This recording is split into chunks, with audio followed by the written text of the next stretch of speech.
Hi, I'm Debbie Butler. I'm the president of a nonprofit called Guardians for New Futures.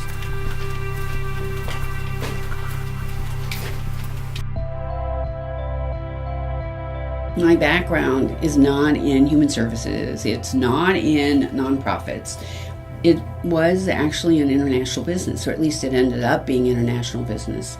I had been involved with 2 business startups, and I was on the senior management team there. So I feel that I'm very fortunate, I'm very blessed that all of the things that I've done in my former life have helped me to quickly build Guardians for New Futures infrastructure and the things that we've done, and then building, creating Sanctuary4Kids.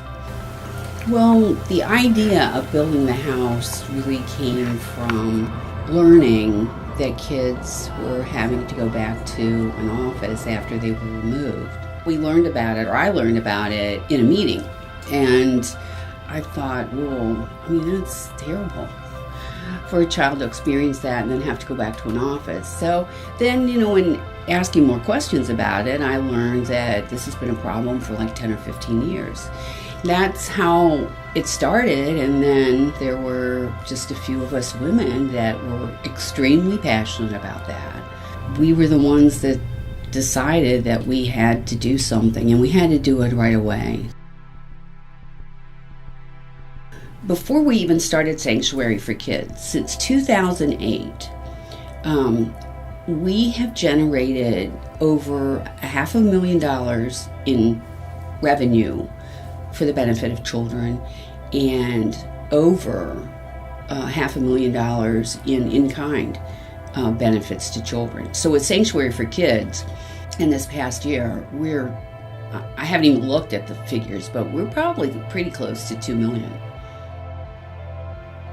Kind of explaining the journey, I guess for me, because of my business experience, I knew that in order to make it happen, everything had to move in tandem. It's not like other organizations where you have to do, okay, I'm going to build the building, then I'm going to raise the money for the furnishings, then I'm going to whatever. So everything that we did in tandem. So from the start, we knew that we needed seed money. So I guess some of the milestones were, of course, the grant. Then we kicked off our financial campaign. We found a builder. We found the lot, he helped us with that, and then met with the city, with planning and zoning, to be sure that we didn't have any issues with where we were located or the house, worked directly with DCF, the Department of Children and Families, worked directly with Devereaux, community-based care, because our intent was never to run it. Our intent was to make it happen, and that was our mission, and is our mission. So we broke ground in July, and we had about a 5-week delay. It was just something that we did not realize that we needed to have for the house, and it was like a certain kind of sprinkler system, an alarm system. Again,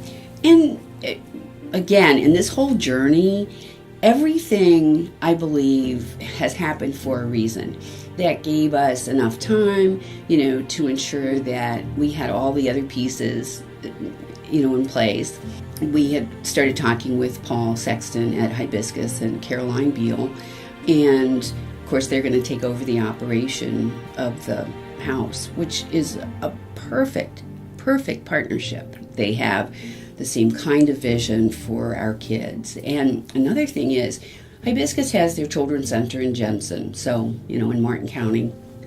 And then they have the village in Indian River for the older children. So what a great thing to have Sanctuary4Kids in St. Lucie County. Now, we have those counties covered. And of course, where we're located where Sanctuary4Kids is located is central to the entire circuit. The house is amazing. It's even better than I dreamed initially. We're very fortunate that the builder informed every subcontractor of what we were doing and why we were doing it. So everyone that has touched this project has provided us with either upgrades or some kind of break financially. The house was a 4-bedroom house, and they changed the interior for us so it could accommodate the children.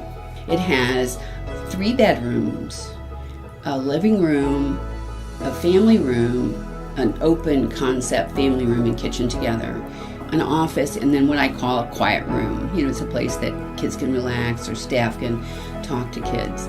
And then it has 2.5 baths. We were very blessed to get a grant from Johns Island Foundation to take care of all of the security, cameras, and all that stuff. Again, as I said, every subcontractor helped us to make this happen.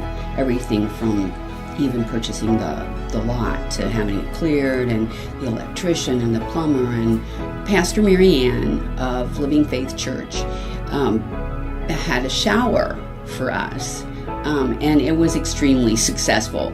We did a registry with Toys R Us and Babies R Us and Target, and so people purchased all these things that we were going to need for the house.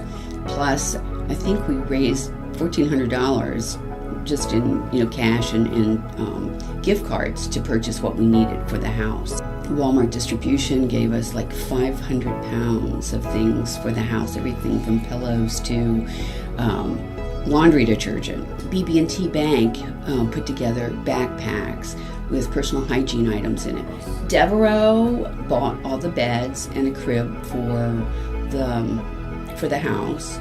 Indian River State College, the interior design department helped us. We had great ideas from them on what we could do. The list just goes on, but this is the community. This is the community. This isn't, it's not some large organization or agency that's done it. It's really been people that gave their time, their talents, or a check of, $50, $25, $100, $1,000 of a lot of people that believe that we would do it. We have, just only a handful of board members, and the thing that most people don't realize is that we are all volunteers. I mean, people have said to me, "Oh, you're the executive director." It's like, no, I'm not. I'm a volunteer. I mean, I do what I do because I love it. I know that it was what I was meant to do, because sure enough, every time I'd feel like I had, had a bad day, then a day or two later something else would just come to me, or a check would arrive, or I'd get a call, or something great would happen. And hopefully I can be a mentor to other people that are working for the benefit of children. There's so much more our community needs to know about children, and especially abused and neglected children, because the community really doesn't have an idea of how many kids are abused and neglected, and the numbers keep rising. I guess one message I have for everybody, young and old, is if you believe in something, do it. Don't let anybody stop.